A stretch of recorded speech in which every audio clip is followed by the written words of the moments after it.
Welcome, everybody. Placed in Shelter with your host, Ryan Catarozoli. No crazy quarantine updates today, but can you believe it's episode 49? Tuesday, the 16th, we will be having our 50th episode, and it will be the last episode of season 1 here at Placed in Shelter. Now, today's topic is going to be a little different. I've been trying all season to get Lou Anich on, our key accounts director at Hatco, and finally, he's agreed to be on the show. So I've actually titled the show today, How an Idea Becomes a Product. And I found this picture of him, which I think looks perfect. And so here's the thing. We're going to talk about, obviously, Hatco's catalog has grown over the years. We're well over 200 pages now.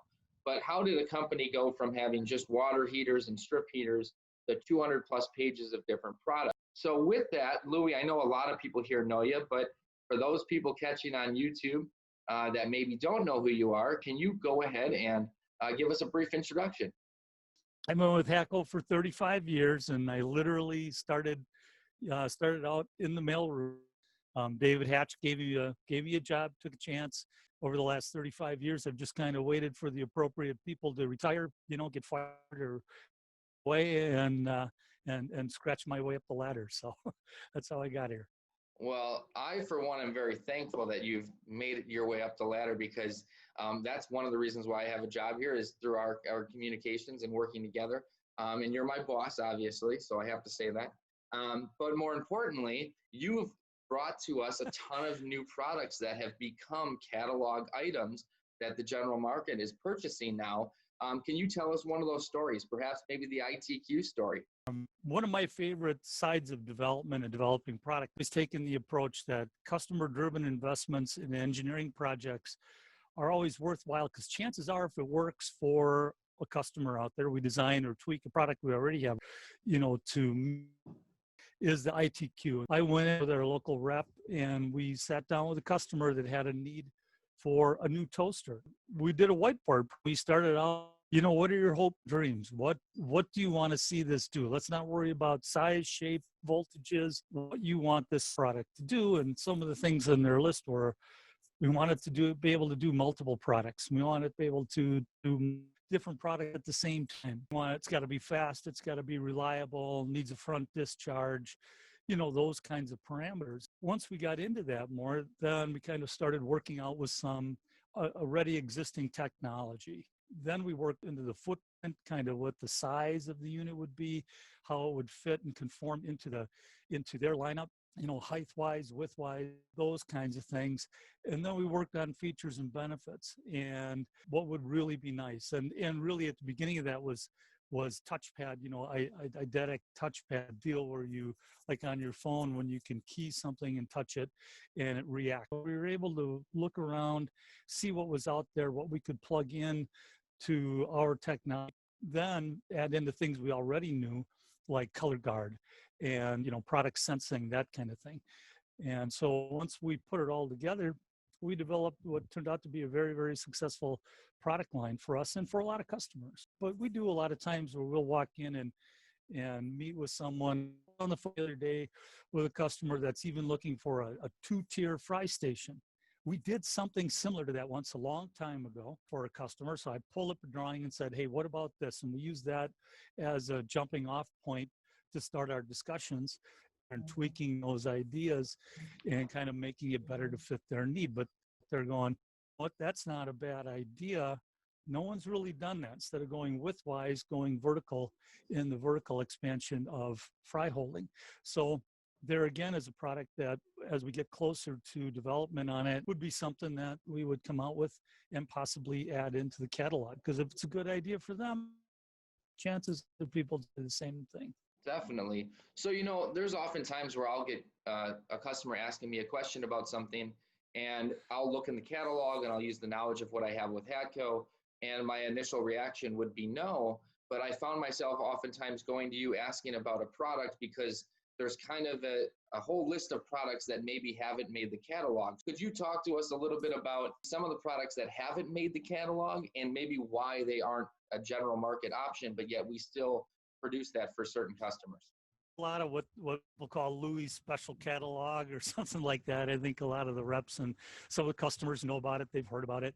So we do a lot of custom work for people, and that's into the more precise things where we build something to fit a certain product line that unless your chef's table is made in this way, you're not going to need this style of unit. Like I said, glow rays, for instance. Let's take something simple like that, where we take a dual glow ray. We've done them where we've done one side was 60 inches long and the other side was 48 because there was a post there in the chef's lineup, that kind of thing.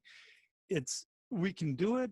It just doesn't fit general market, So those kinds of products we tend to hold back a little bit and not clutter the catalog up too much with that kind of thing.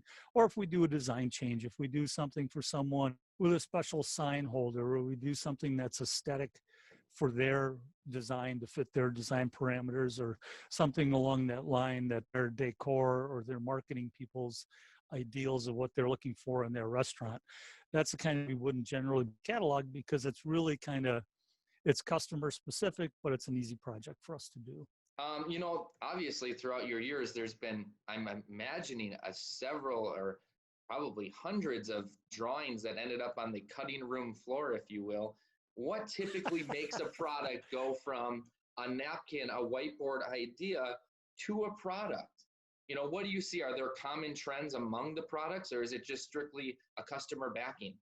Yeah, well, in customer-driven product kind of thing, yeah, it's a customer backing kind of a deal. And not all products make it. Yeah, that's very true. We have a very successful hit rate. We do a fairly decent job of vetting what the customer wants and needs. But yeah, there have been some ideas that have been some real turkeys we put out there. I've had a couple of my own, didn't go anywhere. The cookie warmer, remember the cookie warmer a couple of years ago? We released the cookie warmer. Customers said it was great. You were at a lot of those shows where customers would come up and go, this is great. But you know what? Nobody bought it. Very little sales on it, so it was in the catalog for a flash and got pulled out. The QW6, 6 size, heated well is what it is. It's a really great idea. Every once in a while, we'll find somebody that wants it and we can pick it up and go, yeah, we still have this.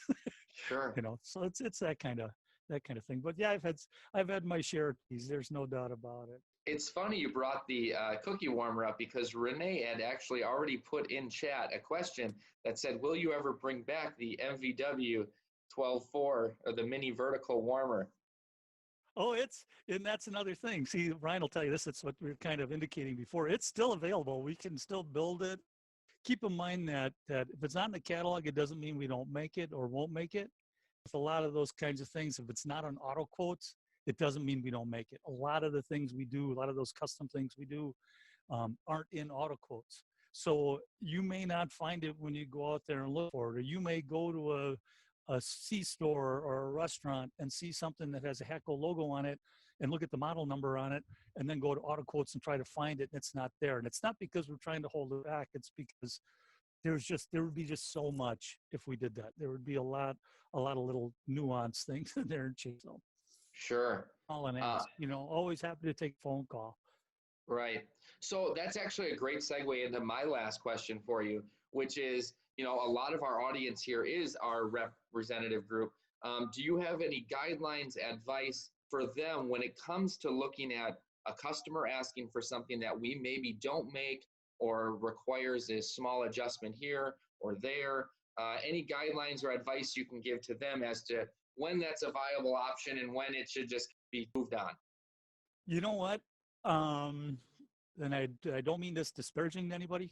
Call and ask. Because you don't always know what we may have already made in the past, right? And you don't always know what we might be working on today. And you don't always know what we might be interested in making tomorrow. So nothing's really off base. I find it as a huge compliment when I have one of my customers or one of our reps call us to say, hey, do you make left-handed sky hooks, right? Okay, take a fictitious product. But I've long said that customers, reps, all the people that interact with Hatco, all the other stakeholders in Hatco have a Rolodex of things they need, products they need for their restaurants or for their application. And when we pop up, when we're first in mind, when we come to mind, and they, I don't know if Hatco makes this, but I'm going to give Ryan a call, or I'm going to give Louis a call and just take a shot and see if it's something that you're never wasting my time to call and say, do you guys make this? Would you be interested in doing this? You know, it's all that's how we get new ideas, new products, find out what customer demand is. You can poll people and you can do customer surveys and all that stuff, but until somebody's really in the back of house or front of house and they establish need for something, you need a product, that's when you find out what it is that's going to make their restaurant operation better. And that's where we want to be. That is great. I love that last part that you put in there. That's fantastic. So really great stuff here. I appreciate you coming on the show. For the sake of time, though, I do want to turn it over to our audience here and see if they have any questions for you.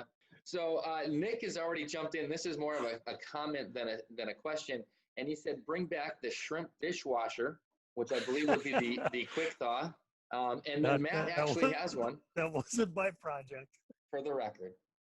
Matt actually has a good question here, Louis, and we've talked a lot about this on the show. We've had several guests, but his question is, what is your thoughts about the future of self-serve buffet?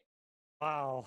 You know, I can see a time when we have a vaccine and or a treatment, something better for COVID-19 to handle it. I don't think it's going to go away. It's a efficient way to provide food products to customers in multiple settings, B&I, restaurants. I mean, a lot of places use it. Yeah, there's changes. There's things we have to do to adapt with shields and single-use utensils and those kinds of things. You know, that has to happen in the meantime, but I don't think it's going anywhere. I think it'll come back. It's a great functional way to handle things, whether you're a caterer or you have a large restaurant. The restaurant chains built around. It's a good way to put food product out that people can select for themselves. So I don't really see it going away. It's just going to be for maybe the next year or so, I hope, or less, that we have to make some adaptations to that market to make it work. That echoes a lot of what we've heard from other people. So thank you for that. Turns out Ashley has said that I need to memorize your special catalog before he retires. I don't think anybody knows. His special catalog, I think, is as big, if not bigger, than our current catalog. So that's a daunting task. I don't see any other questions coming through right now. So Louis, thank you very much for coming on the show. It's been a pleasure. A lot of great information. Pleasure with you, Ryan. Thanks for the invite. No problem. So now I have to get to the part where everybody joins in for, and that's going to be our memes for today. And we're going to start out with how I picture myself during the apocalypse and what I really look like, going for the dude, followed by the old State Farm joke. What are you wearing, Jake from State Farm? And currently it's a hazmat suit. And the last one I liked here, I'm going to Costco, because that's what it feels like, especially if you live in one of the cities these days. So those are our memes for today. Thank you, everybody, again, for tuning in to episode 49. If you are catching this on YouTube, you have one last opportunity to be live and a part of the show. If you are subscribed to Hatco, use the bell notification. It'll let you know every time we have a video go live. And as always, show us you're enjoying the content by liking, sharing, and subscribing. Thanks, everybody, and have a great weekend.